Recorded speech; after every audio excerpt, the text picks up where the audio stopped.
"Dad, I gave your house to Diane's parents. I thought you weren't coming back." That's what my son said to me.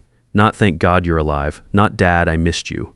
Just that, flat. Like he was telling me the score of a game I didn't watch. I just opened my eyes after 6 months in a coma. My name is Gary Mercer. I'm 62 years old. And this is what happened to me. I grew up in Greenwood, Indiana, south side of Indianapolis. My father laid brick for 35 years. Wore the same steel-toed boots until the soles separated from the upper. Didn't complain once. He used to say the only thing a man truly owns is what he builds with his hands. I didn't understand that when I was a kid. I understand it now. When I turned 18, I started working construction with him. Summers first, then full-time after high school. I wasn't interested in college. I was interested in the way a foundation goes in, the way you level a course of brick, and it sits true, the way a house starts as a hole in the ground and becomes something a family comes home to every night. That meant something to me then. Still does. I met Carol at a church potluck in 1984. She was helping serve food, laughing at something her sister said. I walked over and introduced myself. It took me 3 more visits to work up the nerve to ask her out. We got married in 1986. She was a bookkeeper at the elementary school down the road.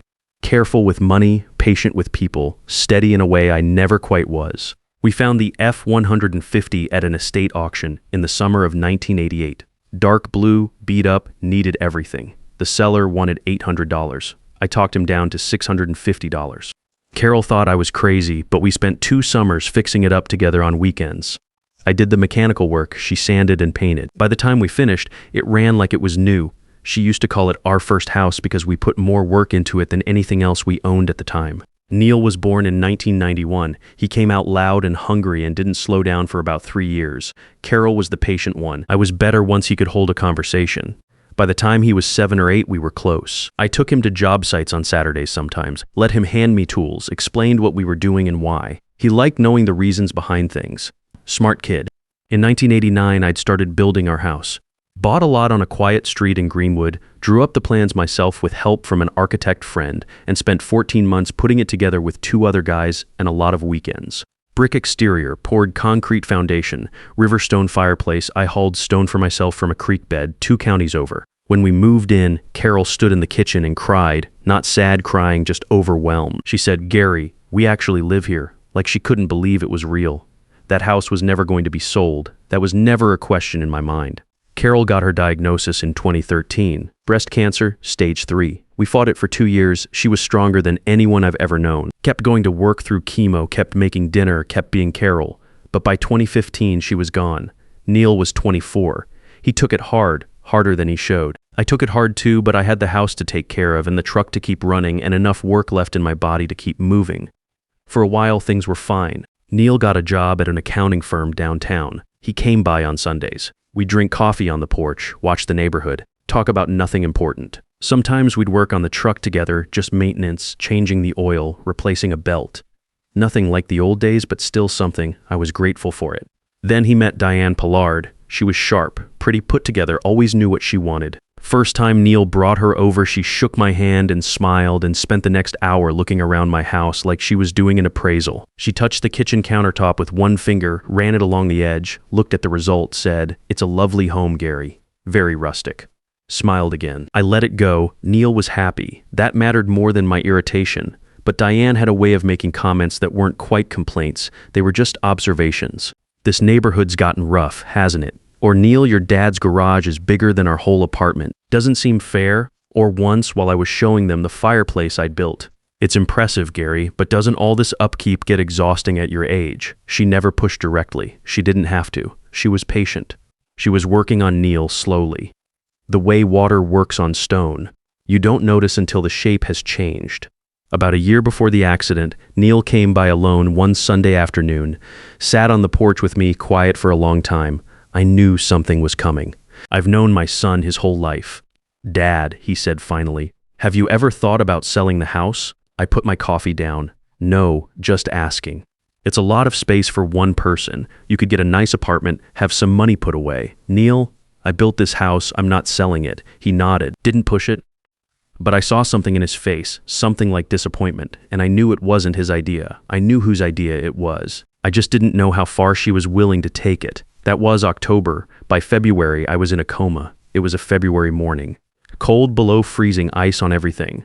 I'd been meaning to fix a section of flashing on the north slope of the roof all fall, kept putting it off. That winter, the leak got worse, and I decided I wasn't going to wait for a thaw. I went up with a pry bar and a roll of flashing tape. I'd been on that roof 100 times, built it myself, knew every pitch and every seam. My left boot caught a patch of ice near the edge. 1 second I was standing. The next I wasn't. I don't remember hitting the ground. I don't remember the ambulance or the paramedics or the emergency room. I don't remember anything after the ice. What I remember is darkness, and then slowly sound. It started as noise, beeping, footsteps, muffled voices that didn't mean anything yet. Then, little by little, over what felt like days, but I had no way to measure, the sounds sharpened into words. A doctor saying, "Severe head trauma, swelling, we're keeping him sedated, we don't know the timeline." A nurse saying, "His vitals are stable, that's the good news." And then Neil's voice. The first time I heard it, I felt something loosen in my chest. My son, he was here. "How long could this go on?" he said. The doctor's answer was careful. Weeks, possibly months. There were cases that resolved quickly and cases that didn't. No way to predict. Neil said, "Okay, that was it. Okay." Not "what can we do?" Not "is there anything that helps?" Just "okay," like he was confirming a delivery time. I stayed in the dark and waited for more. Diane came the next day, or what I think was the next day. I heard her heels on the floor before I heard her voice. She asked a nurse something about paperwork, about who was authorized to make decisions. The nurse explained the hospital's process. Diane said she understood and thanked her. Then she and Neil were alone in the room, and she dropped her voice. "Neil, we need to talk about the house." "Diane, he's right here. He can't hear us." The doctor said he's not processing. A pause. Then Neil said, "What about it? My parents are in a motel. They've been there 6 weeks. They sold their house to cover my dad's debts and now they have nothing. Your dad's house is sitting empty." "It's not sitting empty. He lives there. He's not living there right now. And the doctors won't give us a timeline." "Neil, it could be a year. It could be longer. My parents can't stay in a motel for a year." Silence from Neil, long enough that I thought maybe he was going to say no. Say what I would have said, "That house isn't yours to offer." Then he said, "Just temporary." Diane said, "Of course, just until things sort out." I wanted to move. I wanted to say something. I was right there 3 feet away, and I could not make my body do one single thing. That was the worst moment, not the betrayal itself. The helplessness. A few days later, I heard Roy and Patty Pollard in the room. Roy had a low voice, slow talker. Patty was warmer, more talkative. They thanked Neil, said they'd take good care of everything. Roy mentioned the garage, said he'd keep it organized. Patty said she'd water the plants on the porch. Then Roy said, "What about the truck? Blue F-150 in the garage." Neil said, "What about it? We could list it on one of those rental apps. Make a little income, help cover expenses while we're there." A pause. Neil said, "Sure, just don't put too many miles on it." Carol's truck, the one we fixed up together, the one that still had a dent on the passenger door from the time she misjudged a parking structure pillar, and we laughed about it for years. Being rented out to strangers by the weekend. I stayed in the dark and I kept listening because it was the only thing I could do. Over the following weeks, I heard other things. A phone call where Diane told someone she'd registered her real estate business using my home address, said it was just temporary, that she'd update the paperwork once things settled. Another conversation where Neil was on with someone at a financial institution asking about accessing a 401k account. The person on the other end asked for authorization documentation. Neil said he'd get it together. The call ended without resolution. I heard Irene Dunbar, a hospital administrator, speaking to a nurse outside my room. Something about a request that had come in to reduce the frequency of my physical therapy sessions. The reason given was to avoid prolonging unnecessary suffering. Irene sounded skeptical. She said she'd flag it for the attending physician. I heard a lot of things in those 6 months. Most of it was routine, nurses doing checks, a janitor who hummed the same 3 songs on rotation, a family down the hall going through their own crisis. But the things I heard from Neil and Diane I held on to, filed away, waited, because somewhere in the middle of all that darkness I made a decision. If I came back and I intended to come back, I was not going to come back angry. I was not going to yell or break down or beg. I was going to come back clear-headed, and I was going to handle it the way my father would have handled it. Quietly, methodically, with documentation. The morning I opened my eyes, the nurse nearly dropped her chart. She called for the doctor. There was a lot of activity tests, questions, lights in my eyes. Then she said she'd contact my next of kin. Neil arrived 2 hours later. Diane was with him. He walked to the bed and stood there with his arms crossed. He looked tired. Not relieved, just tired. "Dad," he nodded once. "Good that you woke up." Then he said it. The thing he'd been holding since February. "I gave your house to Diane's parents. I thought you weren't coming back." Diane was already on her phone. She looked up just long enough to say, "You'll need to find somewhere else to stay." I looked at my son. I took one breath. Then I said, "I understand now. Get out. Both of you.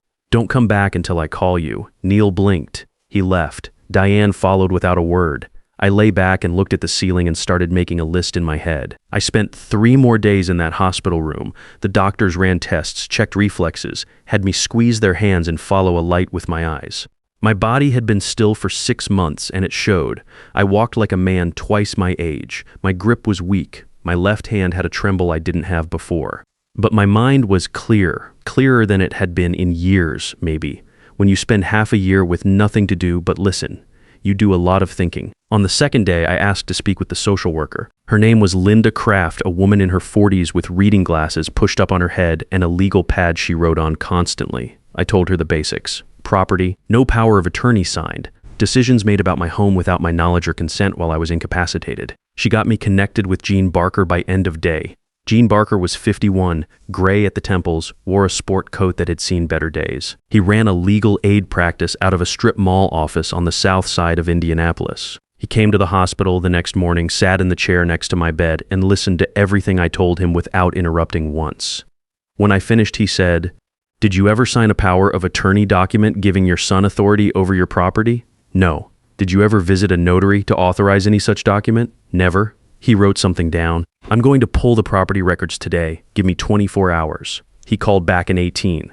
There was no sale on record, no transfer of title. The house was still in my name, but Neil had signed a comodatum contract giving Roy and Patty Pollard the right to occupy the property for 2 years, free of charge. He'd signed it using a power of attorney document that listed my name as the grantor. Gene had checked the notary. The notary had no record of me ever being present. The signature on the document did not match my signature on file at the county clerk's office. "Mr. Mercer," Gene said, "your son signed a legally binding contract using a forged power of attorney. That's fraud. The contract is void, and we have grounds for an emergency eviction order." I asked about criminal charges. He said they were available, but that I'd need to decide how far I wanted to take it. I told him to start with the eviction. We'd talk about the rest once I had my house back. On day 3, the hospital discharged me. The doctor gave me a list of medications, a follow-up schedule, and instructions to continue physical therapy twice a week. He asked if I had somewhere to go. I called Lou Benton before I answered. Lou lives across the street from my house. He's 68, retired, built like a man who spent his working years doing something physical. Before he retired, he ran a small private investigations firm for about 20 years. Skip tracing, insurance fraud, domestic cases, the usual. He knew every county courthouse in central Indiana and most of the clerks by name. He picked up on the second ring. I told him I was being discharged and needed a place to land for a few days. He said, "I'll have the guest room ready in an hour." When I got there, he had coffee waiting. I sat at his kitchen table and told him everything I'd heard from inside the Coma, all of it. The conversations with Diane, the agreement with her parents, the truck being rented out, the 401k inquiry, the therapy reduction request. Lou wrote it all down on a legal pad, same as Gene had. When I finished, he looked at his notes for a moment. Then he said, "Indiana's a one-party consent state. You know that?" "I know. So if you have a conversation with your son and you record it without telling him, that recording is admissible." "I know," I said again. Lou nodded. "Then let's get him talking." I called Neil the following morning. Kept my voice even. Told him I wasn't interested in lawyers or courtrooms, that I just wanted to sit down and talk, the two of us. Try to sort things out like adults. He agreed faster than I expected. Either he felt guilty or he thought he could talk me down. Probably both. He came to Lou's house 2 days later. Lou was in the kitchen with the door mostly closed. My phone was in my shirt pocket, screen down, recording. Neil sat across from me at Lou's dining room table. He looked rough. Hadn't shaved in a few days, dark circles. He opened by saying he was sorry, that things had gotten out of hand, that he hadn't expected me to wake up. I let him talk, then I started asking questions. "When Diane arranged the paperwork for the house, did you know the power of attorney document was legitimate?" A long pause. "Diane handled all of that. That's not what I asked. Did you know whether it was legitimate?" Another pause. "I had concerns, but she said it was fine." "Did you know she'd registered her business using my home address?" He looked down. "She said it was temporary." "Neil, did you authorize someone to access my 401k account while I was in the hospital?" He rubbed the back of his neck. "That was supposed to be for the hospital bills. We were running out of money. Without my consent," he didn't answer. "The physical therapy sessions," I said. Do you know anything about a request to reduce them? He went pale. That was Diane's idea. She said you wouldn't want to be kept alive artificially. I wasn't on life support. I was doing therapy. He had nothing to say to that. I sat back. Okay, I said. I think that covers it. He didn't know what I meant by that. He'd find out soon enough. Jean had the eviction order filed the next morning. The judge reviewed the forged power of attorney alongside Lou's documentation and the recorded conversation. The order came through in 48 hours. Sheriff Clint Norwood was already parked in front of my house when Lou dropped me off that morning. He was a straightforward guy, mid-40s, mustache, didn't waste words. He shook my hand and showed me the order. Roy Pollard opened the door before Norwood knocked. He'd seen us coming. He looked like a man who hadn't slept, wearing a wrinkled flannel shirt, slippers. Behind him, I could see boxes already stacked in the living room. Norwood read the order aloud. Roy nodded and stepped aside, said they'd be out within the hour. I walked into my own house for the first time in 8 months. They'd painted the living room. My walls had been a warm tan color, something Carol picked out from a sample strip at the hardware store in 2004. Now they were gray. The Riverstone fireplace I'd built was still there, but they'd put a big wall-mounted TV above it, drilled directly into the mortar. My old couch was gone. In its place was a sectional that took up most of the room. Carol's curtains were gone, generic blinds on every window. I walked to the kitchen. My table was gone, replaced by a glass-top piece that wobbled when I touched it. The cast iron skillet Carol had used for 20 years was not on its hook. I found it in a lower cabinet, shoved behind a stock pot. I went through to the hallway. Patty Pollard was coming out of the back bedroom with a suitcase. She stopped when she saw me. We looked at each other. We didn't think you were coming back, she said. I know, I said. Neil told us it was fine. Neil didn't have the authority to tell you that. The court agreed. She looked like she wanted to say more. Then she picked up her suitcase and walked past me toward the front door. I went to the garage last. My workbench was still there, tools mostly in order. Roy had reorganized some things but hadn't done any damage. Then I saw the F-150. It was parked in the back corner, pushed there to make room for Roy's sedan. The driver's side rear quarter panel had a scrape I didn't put there. New scratch, maybe 8 inches long, into the primer. The bed had been used to haul something. There was dirt and gravel in the corners, and on the passenger seat, I found a folded paper. A rental agreement printout from one of those peer-to-peer apps. 16 separate rentals over 5 months, my truck. Carol's truck? I stood there for a while, didn't say anything to anyone, just stood there with that paper in my hand. Roy came into the garage about 20 minutes later to get the last of his things. He saw me by the truck. He said, I want you to know we kept it in good condition. I held up the rental printout. 16 rentals. He had the decency to look away. Get your things and go, Roy. He did. An hour later, Norwood handed me back my keys and left. Lou helped me drag the sectional to the driveway. We carried Carol's curtains down from a box in the attic where Patty had stored them, folded neat. I hung them back in the kitchen window that afternoon. The gray paint stayed for now. I'd deal with it when I had more strength.